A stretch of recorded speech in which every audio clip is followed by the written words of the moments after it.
Welcome to CBT News with Cheyenne Malone.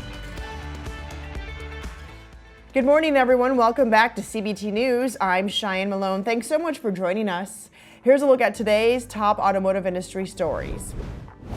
Employees at Volkswagen's Tennessee plant voted overwhelmingly to join the United Auto Workers Union last Friday, following several months of campaigning at the facility.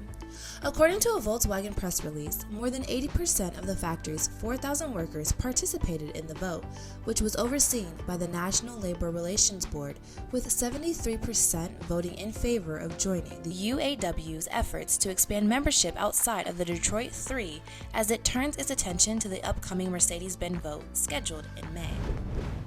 Tesla has lowered the price of its full self-driving, or FSD service, as it prepares to issue its quarterly earnings report this week. The electric vehicle maker will now charge drivers $8,000 for a lifetime of FSD, down 30% from its original price of $12,000. The move comes just over a week after the service's monthly $200 subscription option received an even greater price reduction of 50%.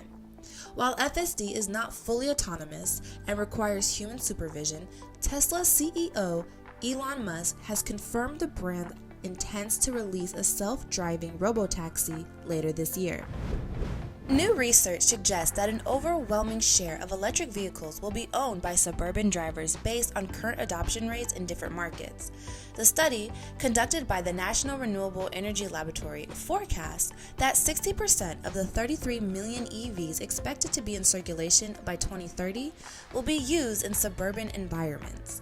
Meanwhile, the remaining 40% will be split evenly between rural and urban areas. Researchers say that home charging capabilities will likely drive adoption rates among those who commute to work, while others who have to rely on public infrastructure will be less inclined to purchase an electric vehicle. General Motors and Ford are hoping to emphasize the strength of their hybrid and gas-powered vehicle lineups in this week's earnings report, as EV sales remain slower than expected in the U.S. market. Earlier this month, GM revealed its sales had slightly declined during the first quarter, despite a 6% increase in retail activity. The company only carries one hybrid model and recently ended production of its best-selling EV, the Chevy Bolt. Meanwhile, Ford revealed its overall sales had risen thanks in part to its focus on hybrid vehicles. GM is expected to report its Q1 results on Tuesday, with Ford scheduled to post Wednesday. Don't go anywhere. We'll be right back with Steve Burke, CEO of Agora Data, and F&I expert Becky Chernick to discuss how dealers can take direct control of the auto loan process. CBT News is expanding its reach like never before and is launching in over 70 million broadcasting households. Whether you have Roku, Apple TV, or a mobile device running on Android or iOS, you can now enjoy our engaging, in-depth interviews with dealers, automakers, trade associations, best-selling authors, motivational speakers, and so much more, whenever and wherever you are. Simply search CBT News in the App Store of your smart TV.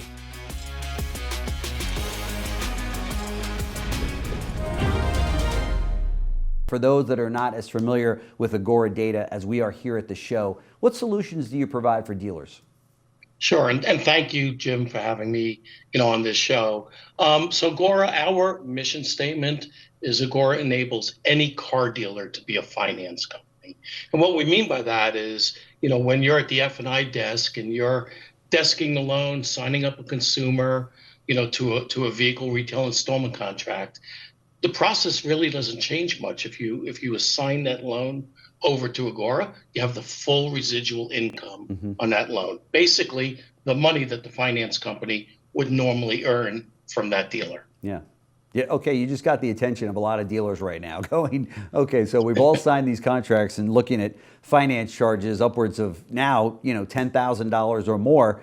And saying, how do I get a piece of that action? Especially it comes at a time, right, Becky, that dealers are trying to, find a way to recoup some of that gross profit that we've lost because the cars are now, 20 miles deep on their back lot, right? And things are kind of back to normal. But we're seeing a decrease in gross profits, and dealers are trying to find a way to fill that gap, right?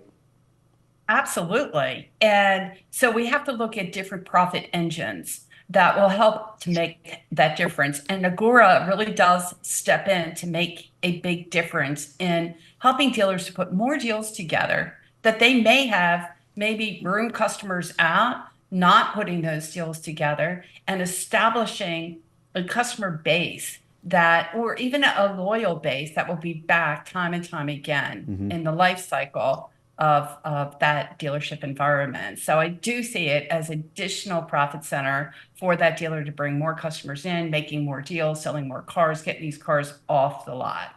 And you can watch this full interview right here at cbtnews.com.